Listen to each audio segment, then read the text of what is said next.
Hola, en este video vamos a hablar sobre criptoanálisis. Hasta ahora lo que hemos visto es criptografía, ¿cierto? El arte de crear estos criptosistemas. Es decir, la cajita para cifrar, la cajita para descifrar y cómo nos compartimos la clave, si es a través de un canal seguro o si tenemos algún protocolo, ¿cierto? O si se generan varios tipos de claves, etcétera. Esto es el criptosistema. Ahora, y criptografía se encarga de crearlos. Ahora, criptoanálisis es la otra como cara de la moneda que se encarga de analizar estos criptosistemas. Y juntos forman la criptología, que ya es como el todo. Criptoanálisis no es que el criptoanalista sea malo y sea la persona delincuente, ¿cierto? Sino al contrario, es fundamental tener criptoanalistas que estén analizando si los criptosistemas propuestos son o no seguros, pues para saber si los podemos utilizar o no. Es muy válido y en todos los equipos debería existir un criptoanalista. Ahora, puede ser la misma persona, uno puede proponer criptosistemas, puede analizarlos, etcétera, pero están estas dos como caras de la moneda, como decía antes. Vamos a ver entonces qué quiere decir esto, qué quiere decir un ataque, qué tipos de ataque existen, porque esto es fundamental también a la hora de diseñar un buen criptosistema y decidir cuál quieres utilizar. Entonces, el tipo de ataque. Entonces, antes de eso queremos ver cuál es mi objetivo en un ataque. Es, dado un texto cifrado, encontrar un mensaje M o algo del mensaje. Eso ya es un ataque. Eso no es buena idea si consigo alguna información de M, pero si recupero M, pues es pésima idea. Estoy pudiendo recuperar el mensaje original. Es decir, si por ejemplo yo tenía en el cifrado de César la frase que vimos y soy capaz de recuperar el mensaje en español en este caso, pues entonces ahí yo tendría un problema, ¿de acuerdo? Y en otro caso sería encontrar directamente la clave K. Eso es lo peor que hay. Si en el cifrado de César yo sé que la D corresponde a la A, pues yo sé entonces que me corrí de tantas posiciones, ¿de acuerdo? Y recupero la letra K. Entonces, ¿qué tipos de ataques hay? Entonces, el primero es donde solamente el atacante intercepta un texto cifrado, que es como el caso en el que nos habíamos puesto hasta ahora. Si yo solamente veo el texto cifrado, no sé nada.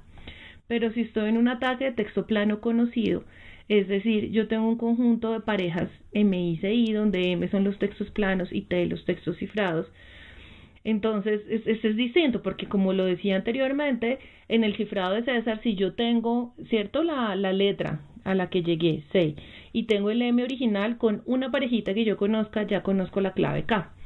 Entonces ese no es resistente a un ataque de texto plano conocido.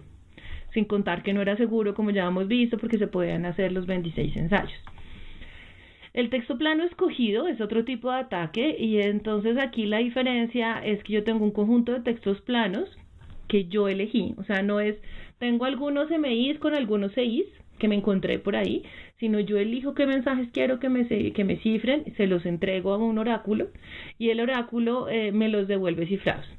Esa idea de alguna manera o a través de un oráculo lo que buscamos es, no tenemos que meternos a saber en qué situación en particular se encuentra Alice y Bob, pero es posible que uno muchas veces le pueda, mira, por favor, mándale este mensaje a Bob, Alice los mandó, uno vio cómo son los textos cifrados, luego ya no es amigo de Alice y entonces no sabe qué más está mandando, pero durante un tiempo conoció algunas parejas, ejemplo.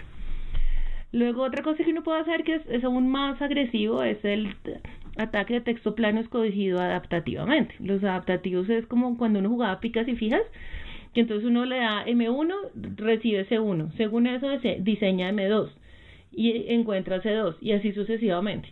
Entonces digamos que este es uno de los peores ataques en el sentido en que tienes más información, pero cuando uno lo está diseñando el criptosistema, pues es mejor decir, mira, y es incluso resistente a ataques donde el texto plano está escogido adaptativamente.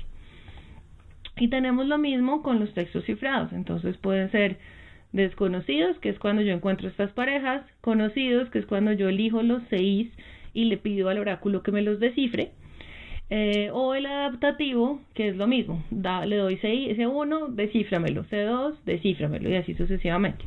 Entonces estos son como los diferentes tipos de escenario. Vamos a ver un ejemplo de ataques de cifrados, de los cifrados de sustitución. Entonces en sustitución uno cambiaba una letra por otra del alfabeto, como el cifrado de César. Y aquí es importante entonces ver las frecuencias de letras. Si ustedes se dan cuenta, en español la letra A y la letra E son mucho más conocidas que, por ejemplo, utilizadas que la letra J o que la letra V, por ejemplo. Entonces, si uno mira el texto que recibió y calcula las frecuencias, pues las dos letras más frecuentes deberían ser A y E. En inglés pasa lo mismo, la letra más frecuente es la E y así sucesivamente. ¿Qué pasa ahora? Una vez uno dice, listo, este es mi candidato para la E, este es mi candidato para la A, uno puede buscar también frecuencias en la secuencia de letras. Por ejemplo, ¿qué? Si uno ya sabe que la E es una de las más famosas y sabe que antes de esa letra que uno cree que va a la E, ¿cierto? Que se cifra como E, siempre van esas dos mismas, pues uno puede hacer una idea, mire, pues la primera va a la Q y esta segunda va a la U y así sucesivamente, y con eso uno empieza como a hacer un ensayo de error y a tratar de recuperar el texto. Lo mismo con inglés, la ING, por ejemplo, se usa frecuentemente. Con este tipo de ataques se cae los cifrados de sustitución porque estoy reemplazando una letra por otra del alfabeto, pero yo sé que en mi alfabeto se comportan de cierta manera. Ahora, ¿qué pasa con el cifrado de Wigner? ¿Por qué es importante el cifrado de Wigner? Porque yo ya no lo estoy haciendo letra a letra. Entonces, fíjense que antes, ¿se acuerdan que habíamos visto que si, por ejemplo, la A la voy a cifrar, en este caso me va a la O, aquí también porque la estoy cifrando con la misma letra, pero si yo utilizo esta A que está aquí, como la estoy cifrando con otra parte de la clave secreta, pues voy a llegar a otra letra. Entonces esto es bien interesante porque ya las frecuencias no me sirven, y por eso duró casi 2 siglos sin ser atacado. Cuando se ataca el cifrado de Wigner, pues queda un poco a la deriva porque ¿qué vamos a hacer ahora?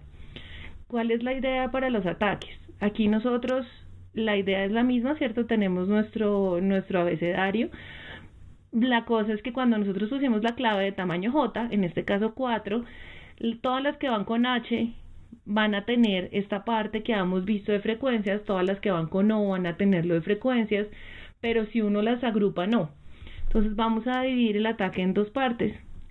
Si nosotros asumimos que ya tenemos el tamaño de la clave, ¿cierto? Si ya tenemos el periodo. Entonces lo que vamos a hacer es que todas las que van con H las voy a poner un cierto color, por ejemplo este moradito. Entonces esta está cifrada con H, esta también, y así sucesivamente. Y luego voy a dividir las palabras. Entonces las palabras que se cifraron con la letra H, pues entonces es esta C, la Z, por eso la estoy poniendo acá, la U que la estoy poniendo acá y así sucesivamente. Entonces en este pedazo de texto, esto está muy chiquito pues porque necesitaba que me cupiera, ¿cierto? Pero si yo tengo un texto grande y entonces lo voy a dividir en 4, realmente lo que voy a hacer son 4 frases, 4 grupos. Y en esa primera yo sé que todas están cifradas con H. En esta segunda todas están cifradas con O. Pues yo sé como atacante, como cierto, como criptoanalista que están atacadas por la misma que están cifradas por la misma letra. Lo que no sé es cuál es, ¿de acuerdo? Entonces, utilizando los cálculos de frecuencias, puedo recuperar de la misma manera que le hice en las de sustitución cuál es esa clave. Entonces, realmente el secreto en Wigner reposaba sobre no conocer el tamaño de la clave, porque si yo ya lo conocía, pues podía hacer esto y recuperaba con el ataque de frecuencias. Ahora, la idea que tuvieron, que no vamos a entrar en detalles, es utilizar el índice de coincidencia. ¿Por qué? Porque fíjense que yo aquí estoy diciendo, bueno, voy a asumir que la frecuencia es 2. Entonces, haría 2 palabras, ¿cierto? Solamente 1 y 2 porque sería con H o con O. Ahora, si la frecuencia es 3 o la frecuencia es 4, la frecuencia es 5 y así sucesivamente. Entonces, puedo ensayar con varias frecuencias y haría varias frases. Y en esas frases yo puedo mirar cómo se comporta la sumatoria de las frecuencias.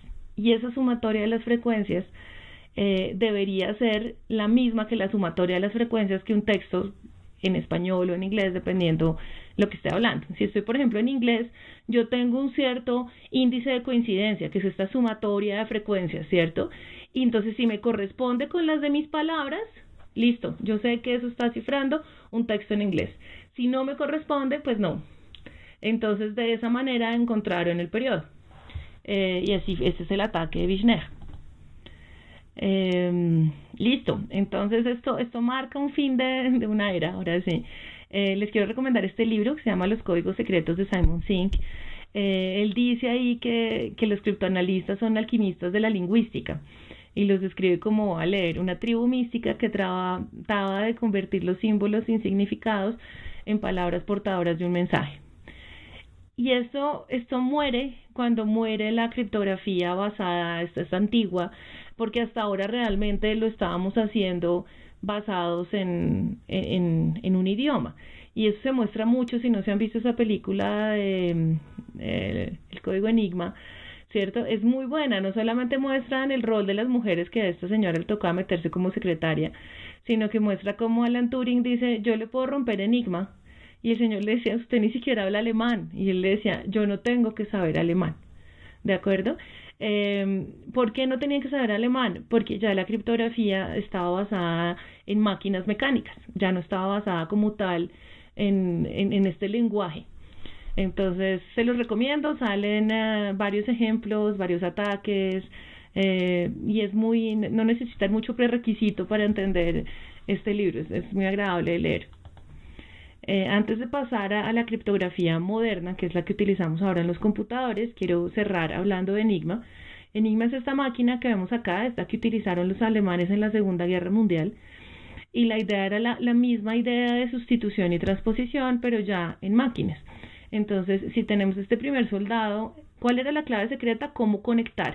Aquí esta parte de acá, ustedes ven unos enchufes, la idea era conectar el 1-1 con el 1-2 y así, ¿no? Entonces uno iba conectando los diferentes botones, ambos conectados de la misma manera. Este militar de acá, por ejemplo, oprimía la letra V y se le alumbraba la letra E, ¿de acuerdo?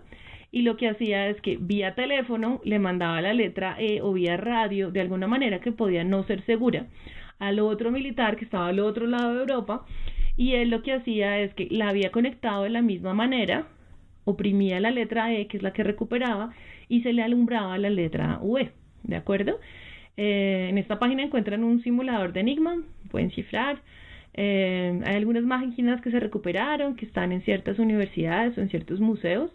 Hubo varias etapas de Enigma, esto también lo pueden leer en el libro y en internet. Y fue decisorio para ganar la guerra mundial. Si Turing no hubiera encontrado las comunicaciones, hubiera sido muy difícil.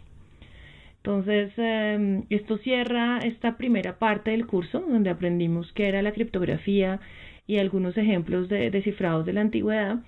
Y ahora los invito a seguir a la segunda parte, donde vamos a hablar ya de álgebra moderna y todo lo que se nos viene ahora.